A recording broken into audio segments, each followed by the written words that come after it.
We're now recording, and I am letting in all of the participants. Do they know we're recording too, or do we need to tell them? Sharka? I don't know. I think we need to tell them. Yeah, we will. Okay. Everyone's in. So in Bessemer Square, the court said, Hello, everybody.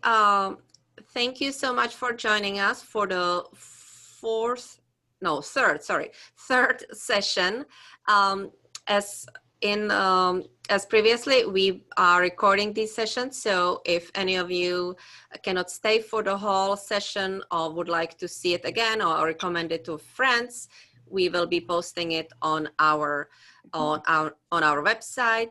Today, as our third guest, we have Baron Cantrow, and Baron is the expert at Tulane on LinkedIn.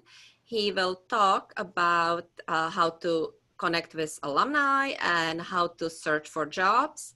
And then I want to remind you that on Friday, tomorrow, we will have all three panelists answering your questions. You can get an answer maybe today if there's time, or either way, you will get an answer tomorrow. And please feel free to use the feature chat. You can put your question into the chat and we will monitor it. So I'm gonna let Byron to start the presentation now.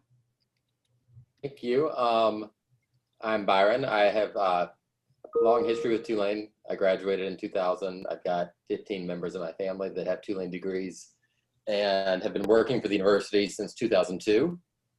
Most recently, since 2008, I've been based in New York, running a lot of interface between all of our career centers and a good portion of our alumni and parent professional community. A lot of that has been generated through LinkedIn. About 10 years ago, when LinkedIn started building their alumni tool, I worked with their team to help them develop it for all universities. And so I've become a little bit close to it. And as we think through the utility of a platform like LinkedIn, I wanted to kind of start just by talking about the difference between chasing jobs and chasing people, because they are actually interrelated. I think a lot of our time is spent chasing posted positions. And what I'll show y'all today is, I think everyone knows how to find the positions, right? We want to back that into how might we find internal advocacy at these organizations that could, one, help us understand how to be most competitive based on their experiences there. Also, depending on the size of the company, with the law school track and with the legal profession, I think there's, one track that is, similar to even investment banking, where there's a class that a company is onboarding. There's a very rigorous and unflexible direction through which you might be able to apply. I'm going to spend less time on that track today because I think it's pretty linear. In addition to that, though, there are going to be opportunities in smaller firms that might be hiring what we call on demand, so closer to your graduation or closer to your period in which you could serve an internship. Smaller companies, more boutique shops, anyone that is not structured, i.e. recruiting now for next June, the opportunity there is to end up as kind of an internal referral, or even oftentimes create an opportunity in an organization that you're interested in based on us having some form of connectivity. And so the difference between that is, I always say, as aggressively as we focus on finding postings, let's also as aggressively find people, because people can lead to companies that we might not know about, and also into a lot of internal competitive edge that they have seen because they have recently or soon thereafter been successful in obtaining a position there. And so we'll kind of dive straight in. I'm going to take y'all through a couple different things that we can use. Most specific to your searches, I think the best thing to do would be to use the LinkedIn Advanced Search. We'll go again, obviously you're going to look at companies and jobs. We're going to focus right now on people, using people to lead into organizations and then to see if there are jobs available. When you search for people, you can go and click all filters. And this is when we're going to kind of talk through some nuances that I want to make sure that we are as inclusive as possible in searching for what we know that we want and not excluding anything outside of that. And so if y'all are not connected to me on LinkedIn yet, send me a connection request. I'll explain why. Anytime you're a second degree connection to someone, so when you're running a search on your own, most likely you will see, if you're not paying for the platform, first degree connectivity and second degree connectivity. Obviously, second degree connectivity are people through my network that you're not directly connected to, but because you know me, they're going to be visible in your search. I carry 14,000 professionals following me on LinkedIn. I would say 75% of them are Tulane alumni, parents, or current students. And so when we think through our outreach that we're going to talk about, knowing that I'm a mutual connection in between someone that you want to contact comes in handy, because if by chance they don't get back to you, you're always welcome to come to me or to any other mutual connections that you know, with some language that we'll use that will enhance the opportunity for them to get back a hold of you. I'll kind of role play for a minute and say that if you know exactly where you want to be, if geography is specific to you, we'll work in New York just because that's kind of where I am. When we look through, right here is interesting. So in addition to searching through law as an industry right here, this is an obvious choice. This is an industry-based search. I think there's also a legal services. If you ever need to know all of the industries that exist on LinkedIn, all you have to do is Google LinkedIn industry codes. It will populate an entire list. Right here, it's not giving me everything. It's trying to assume that I know what I want, which oftentimes we don't. How do I do that? What does that mean? Somebody have a question? In my Google Photos. Okay. I just wanted to mention to you, if you have any question, please put it into chat. Otherwise, would you mind muting yourself? Thanks. And so this is kind of what we would call an obvious industry search. I do want to point out too that when we look at careers, we look at industries, we also look at job functions. And so legal is also a job function that can exist across a myriad of different industries. And so when you look at that industry list, also in addition, look at whatever industries you might want to be in, right? So I say often, think about what you want to do, but where you want to be doing it. Those things are not always the exact same. And so I've worked with Tulane law grads who've gotten internships at Viacom CBS, right? Viacom CBS identifies in media, not in law.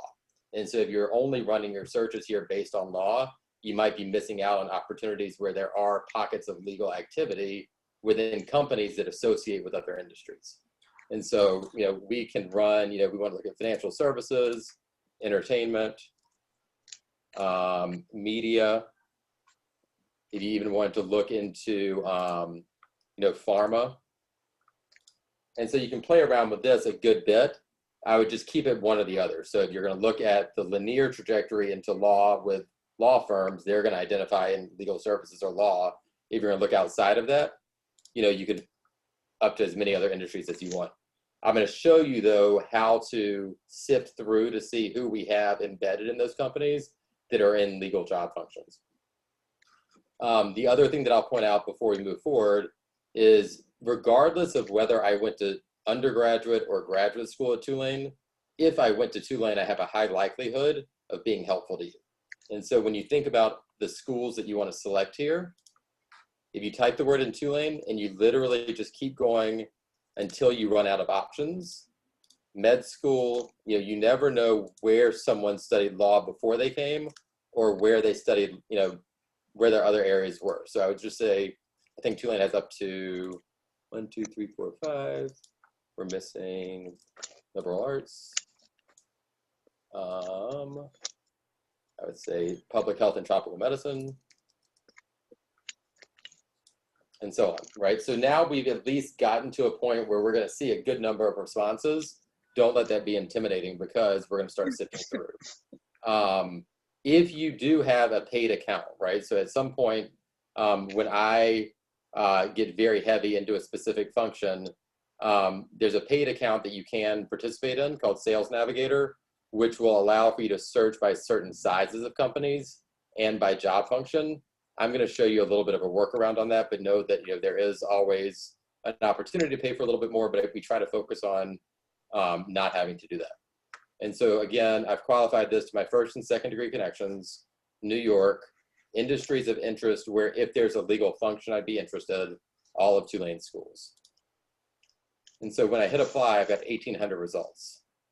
Very quickly, so in this search bar at the very top, if you perform a function that is a keyword search and you run it exactly how I'm going to show you, it's only going to search through this level of results, right? And so right here, I'm going to put in legal, or if you had a term that is 2 words, you would want to lock it in with quotation marks. So I'm going to put counsel or law, right? Shark, are there any other terms that maybe I'm not thinking about? Well, no, I think that you can put down, I think lawyer maybe rather than law, but. Okay. Law or lawyer will show up if I cut it off. Okay, got it. Now, what you're going to do here, though, is you want to just hit the hard return of your computer. Don't click anything else. So very quickly, I've gotten from 1,800 down to 370. And now every one of these people, more likely than not, interesting enough, right? So we're finding some people who are in law functions at companies that do not align with law on LinkedIn, okay? Now we kind of move into, we've got our first search list.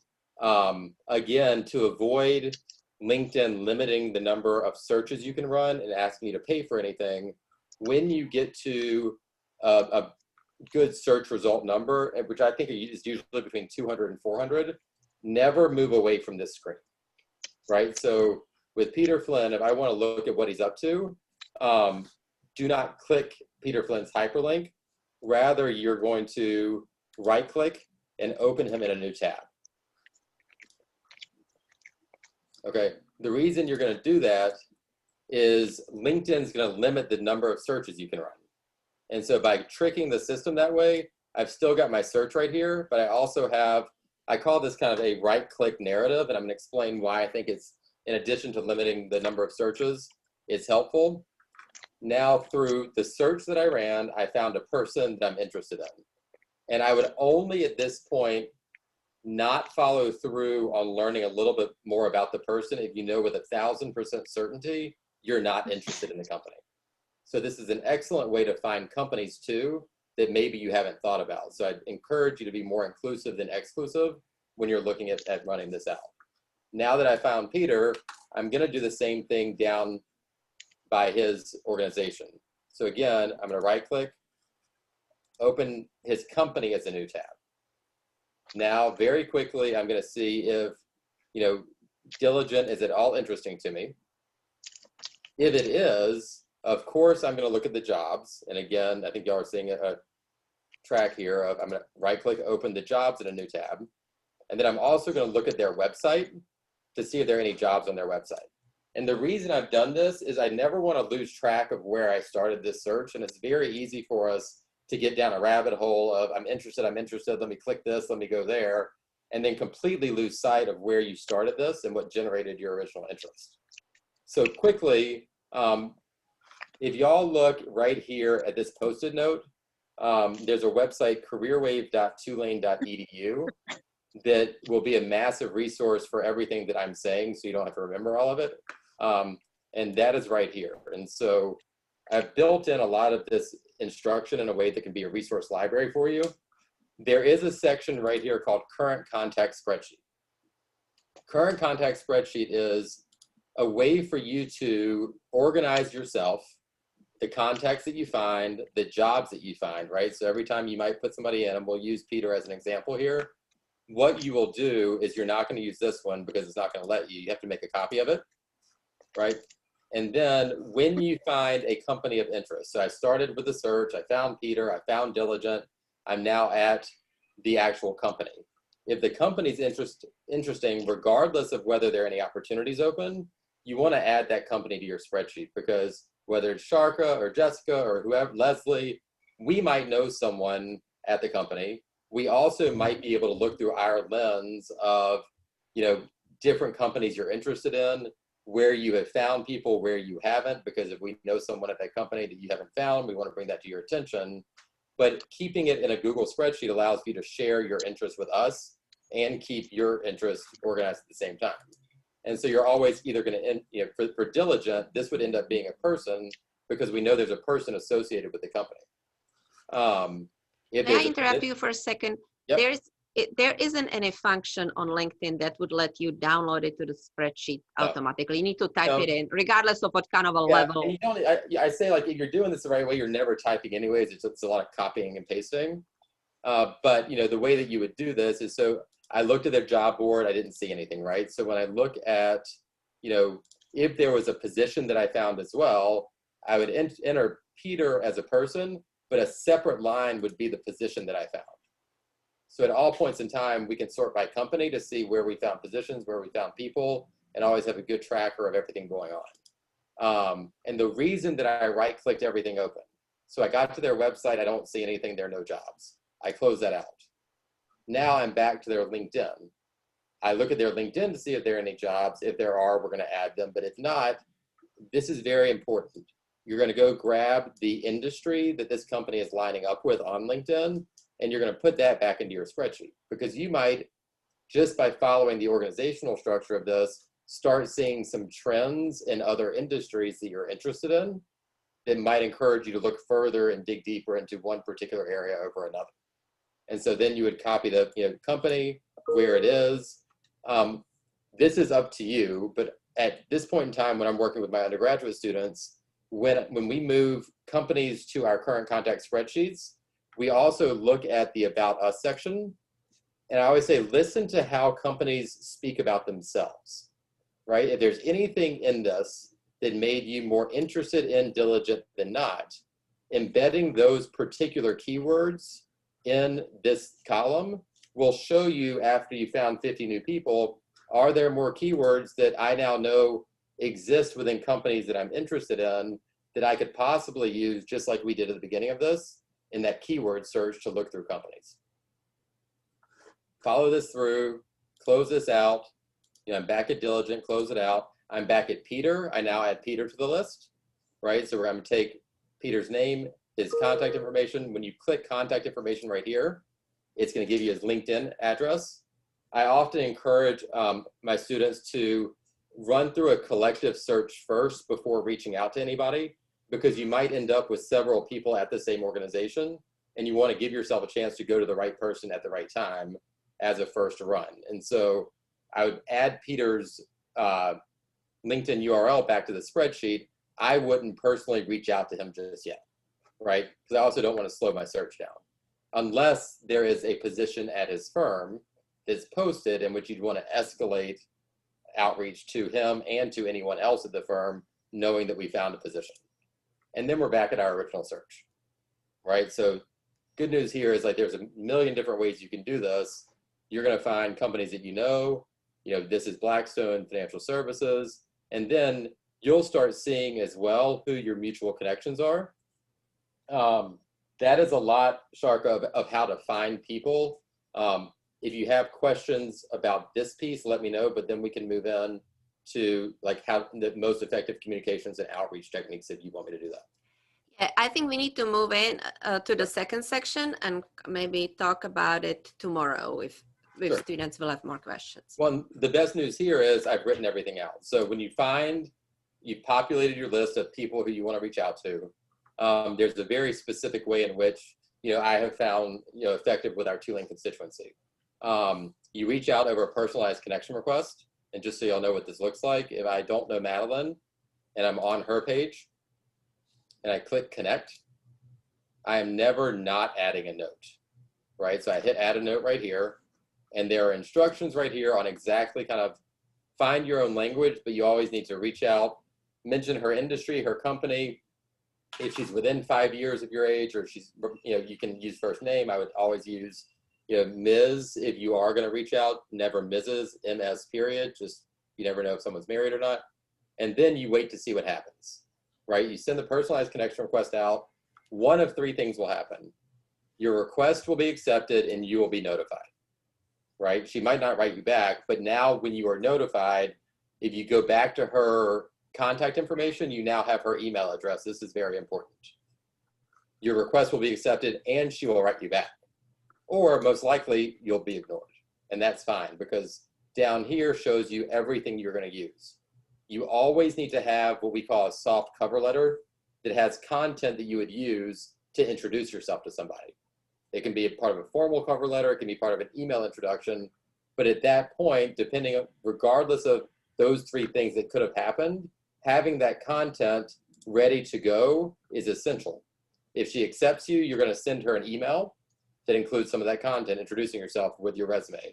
You're also going to send it to her LinkedIn inbox because once you're a first degree connection, you are not limited in how many characters you can use, and you can also attach things.